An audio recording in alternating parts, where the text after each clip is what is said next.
So here's the thing. I want people to understand this, though, before we get started. This is an important time. We're getting ready to come up on a new year, right? Mm-hmm. And it's all about giving back, right? And a lot of there's a bunch of frauds in the manosphere, right? And they just want to take money. I know this, but they don't know this. They don't know this? Look, man, here's the thing. I want to let you guys know something. There's been a lot of stories coming out. There's a lot of grifters. I hate grifters, okay? And I'm going to tell you Terrible. For the low price and $99 a month to start, we'll tell you how to avoid grifters. Oh. We'll just take turns from time to time. Like we do when the camera's off? True alphas. Let's take turns on each other with this article, brother. I'll be in front this time. You next. Now, before you write me off as another salon.com freak who wants to be a cuckold or some kind of spineless beta under male, hear me out. This has been a long road. My manhood is intact, and my dick is hard. I'm almost 40. You look 50. Years ago, after my divorce, from my blue pill marriage, I found Royce, Rouge V, and eventually Rational Male. Along the way, I made friends with Cernovich, and we came up together. We came up together in the game. I've learned in the game? Yeah. I've learned to practice Tantra, various elements of the BDSM lifestyle, and just about every angle, pun intended, for male-female relations.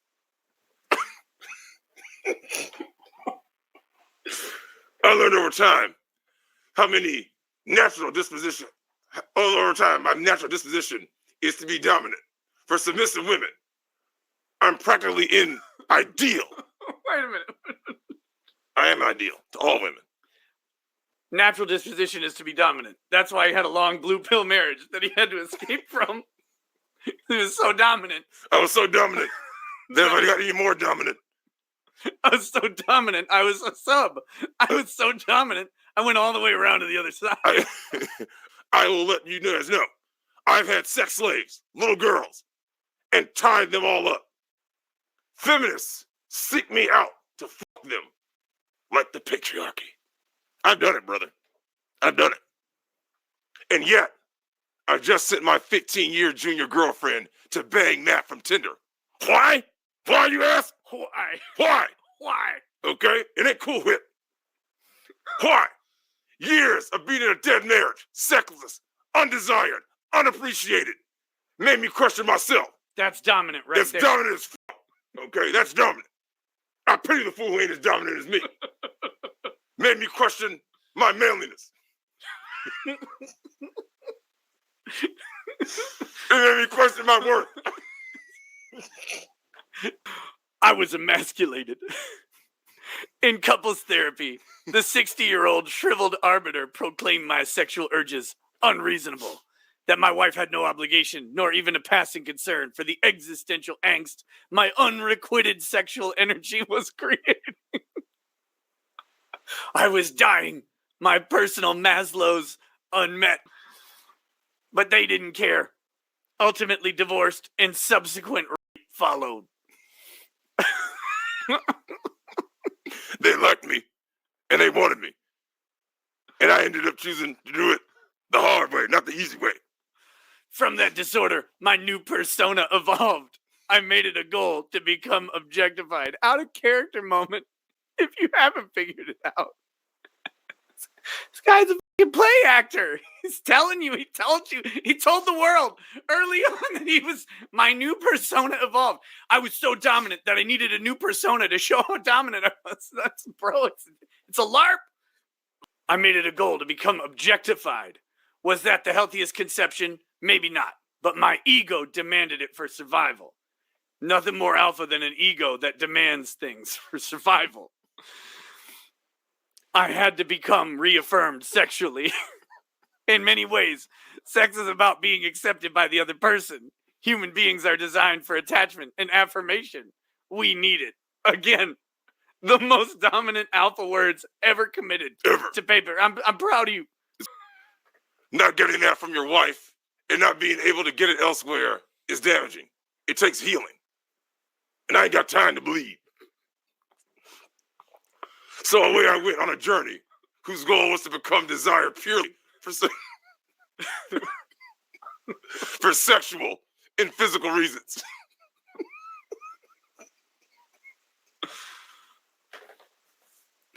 Yeah, go ahead and have that drink. Don't tell me what to do. I'm an alpha. Tell me what to do. I wanted to be the most memorable sexual experience for each woman I slept with. To ruin her forever, in a good way. I wanted a lot of sex, and got it. I succeeded. Ah! And maybe now, I'm even sated. So dominant, so alpha, so sexually objectified that he's done. I'm done.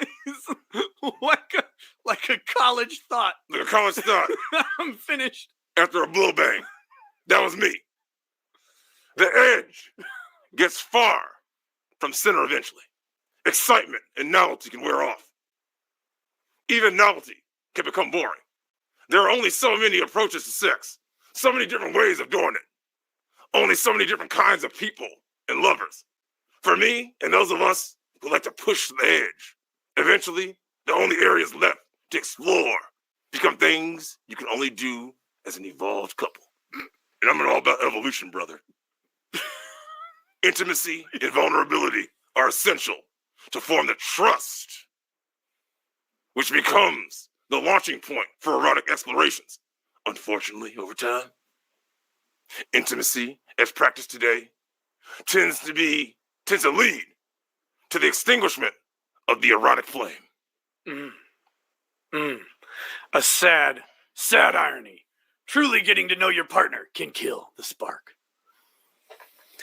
Esther Perel, author of Mating in Captivity, writes that intimacy can destroy desire and passion. When two become one, there is no gap to bridge. And I'm all about that gap. I like gaps. That male thigh gap. So you can see those dangling pleasure pouches between the thighs.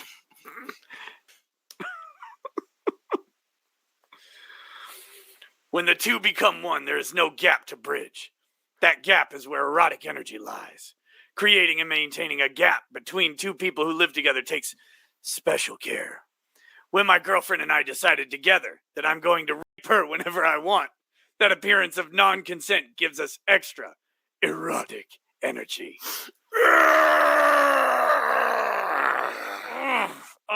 I love being dominant enough to make decisions together. Rip out of my shirt. Certainly it's about bridging a gap, as it were, and it inherently contains a certain anonymity to it. It turns her on like crazy, Nick. Healthy, vigorous sex can and does include violence and aggression. Power dynamics are often at the core.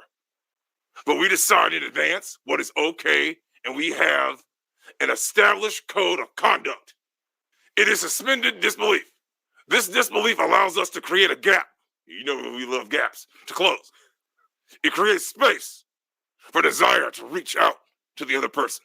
Role-playing stranger rape puts us into different personas for the moment, creating mystery, danger, and desire. It is fucking hot. Wait.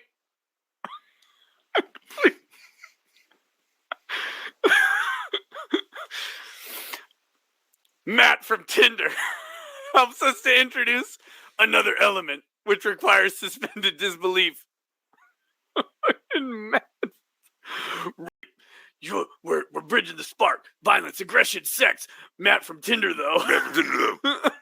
Matthew was a disciple. This guy wasn't mine. Just like my girlfriend knows, I could nor ever would actually rape her. I too know that my girlfriend is not going to leave me for some guy she met on Tinder today to fuck. How many men have said that in their lives? No, she's not going to leave me for someone else. The entire experience is regimented according to my rules. I introduced her to the idea. I pushed it. I told her to go on Tinder and find someone. On the day in question, I tell her when and where to do it. She checks in with me via text. I know where she is, and I am waiting for her. She is not alone. No, she's Matt from Tinder. She's Matt from Tinder. She's on a mission sent directly by me, and the entire point is for me to get turned on in a way that wouldn't happen otherwise. The excitement, eustress, and anticipation put me in a different state. I get turned on knowing someone else wants my girl as badly as I do.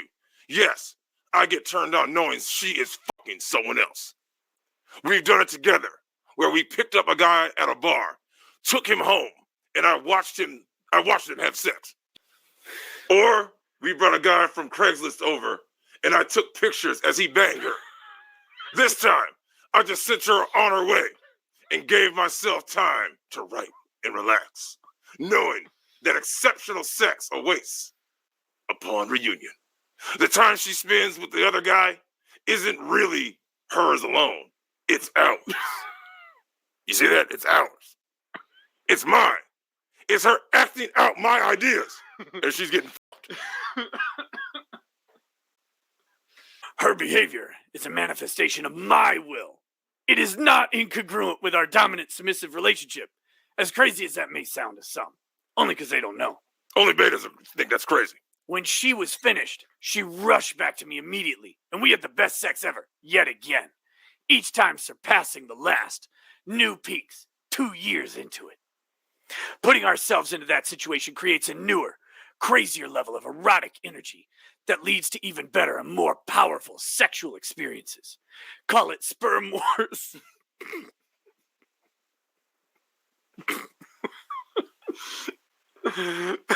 Fear of losing her. Or jealousy.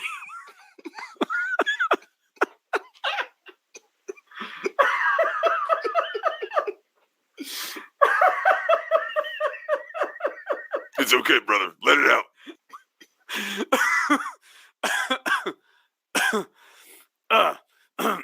Putting ourselves into that situation creates a newer, crazier level of erotic energy that leads to even better and more powerful sexual experiences. I just read this. Call it sperm wars, fear of losing her, or jealousy. All of it contrived by our own suspended disbelief. It leads to an amping of my own sexual energy in a way I've not experienced anywhere else. Basically, I got to spend time writing and being alone, my preferred activity. And in return, I got hotter, more satisfying sex with a sexy young girl that I love.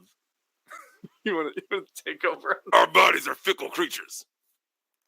I don't think love or lust is designed to do much more than trick us into getting her pregnant. A temporary insanity cloaked in oxytocin and dopamine. It fades, usually 18 to 36 months in, and you're left wondering where the spark went and how to get it back. This outright manipulation of sex hormones through contrived, consensual sexual activities involving a third person is just another biohack. It can be part of the repertoire of the individualist, self-regulating male. But not just anyone can or should jump into something similar. What I'm talking about is advanced stuff, guys. Apex level. There are ground rules and conditions precedent required before closing on a deal like this. The most dominant alpha thing you could do is have rules set up by another man. Just so you know, that's the most dominant thing. Make sure another man sets up your rules. Cultivating erotic energy can be risky. Your frame and trust may be impenetrable, must be impenetrable for this to work. You have to be in a certain place yourself before you can ever try this. From my experience, I've deconstructed what has worked, and here is how you do it. Let's see. Learn game, get fit, raise your status. Before you attempt a Matt from Tinder scenario, you better already be at the top of your game. Follow everything Mike tells you to do at Danger and Play first. Is that Cernovich? Once you've mastered yourself, Then you can master advanced shit like this.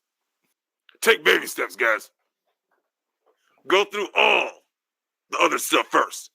This is for when you're sated. This is for when you're already experimenting with BDSM, Tantra, or whatever else gets you going. Extinguish the thrill of novelty first. Have threesomes with other women. Have girls on the side. When that energy ebbs, when you find yourself wanting to work more than ever, more than even talk to other girls, much less put in the energy to fuck them, then start to consider something like I'm suggesting. You actually get an erotic charge from doing nothing. Highly efficient. The day after nights like this, I'm usually creatively supercharged. You must be dominant and she submissive. If your natural disposition is to be submissive, you have already lost the fight. Go back to step one. You must be dominant in your personality and relationship. So much so that you and she acknowledge it. And she embraces her submissive nature to enhance your own dominant one. Back to you, brother. Thank you. Taking turns like this is how we express dominance. You must trust her. Trust is another word for being able to predict someone's behavior. Trust encompasses knowing your girl's position in life, where she is mentally, emotionally, financially, professionally. Matt from Tindery, such that you know how she is going to behave. Your trust comes from the fact that you know she won't leave you because you're the man of her dreams. You've mastered yourself in the game such that you know you're the one doing the choosing. And she'll always come back home to me. She will, brother. She will.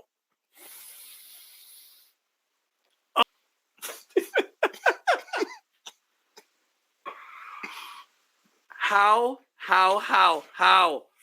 Wait, how long is my own article? It's a little longer. I don't know if I can... Drex. How does a man write an article about being an alpha dominant with the cuck language of, that's how you know she'll come back, by being amazing? Like, how is this guy serious? How is he serious? I mean, he wrote that this isn't a satire. This isn't a parody article. He wrote, he's like, no, the way to do it is you gotta be so dominant that you send her to have sex with someone else and know that she'll come back because you loved her, because you're amazing. Yep. She sees the beauty in your spirit like Fern Gully. What the hell is going on? How did anybody ever think this is okay? Nope. You're not at that alpha stage yet. You're up here. First, it must be your idea for her to fuck a young guy. All right. That's how you trust her, by being amazing. It must always be your idea. If your girl brings this up to you and insists over your protestations. Yeah, that's a cute word I used. Very, very alpha word. That was Apex. You might as well just pack your bags, brother. Because that relationship is already dead. This experience is about you, your needs, and your desires. She will love it because you want it, staying true to your own desires, and not settling for anything less will turn her on. You must set the tone, the pace, and be the sole decider. Sole decider. Sole. Sorry, I had an assistant coach on that one. It was such a good point. Thanks, brother. Felt like you needed a hand. Read the rest. I'll read the rest. That interlock felt good, brother. I felt like masculinity exchange. Yes. Remember my spot. You want to set the tone, the pace. All right. It's a soul decider. Where am I at? Wait. Staying true to your own desires and not settling for anything less will turn her on. You must set the tone, the pace, and be the sole decider as to win. Win? I didn't have a comma? Win? Where? Commas are beta shit. And if at all of this actually goes down, you have complete and unfettered access to her phone and social media account. Should you choose to look at it. Myself, I like to look at the text and Tinder messages.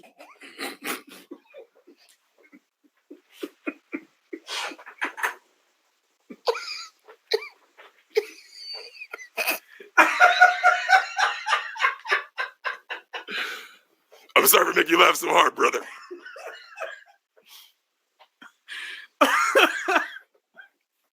As I was saying, myself, I like to look at the text and Tinder messages from potential third parties because it turns me on. I use that sexual energy and turn it right back around on her.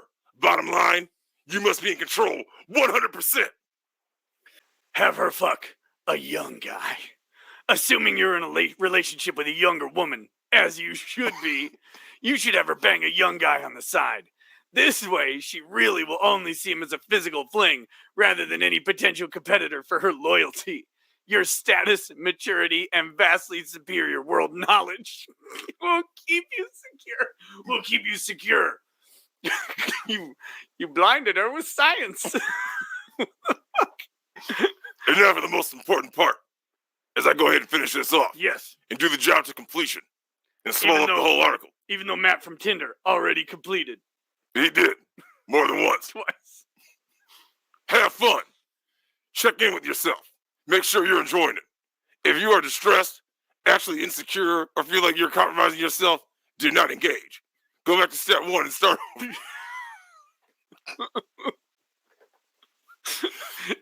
If she leaves, go back to step one and try it again. It'll work this time. This is meant to enhance your life, make you more vigorous, and hack your hormonal environment. If it's not lifting you up, then you should try something else. Some of this, or maybe all of this, is going to challenge many of you. Some of you are going to call me a cuckold, a pussy, or accuse me of being somehow less of a man. Maybe you think I'm secretly gay.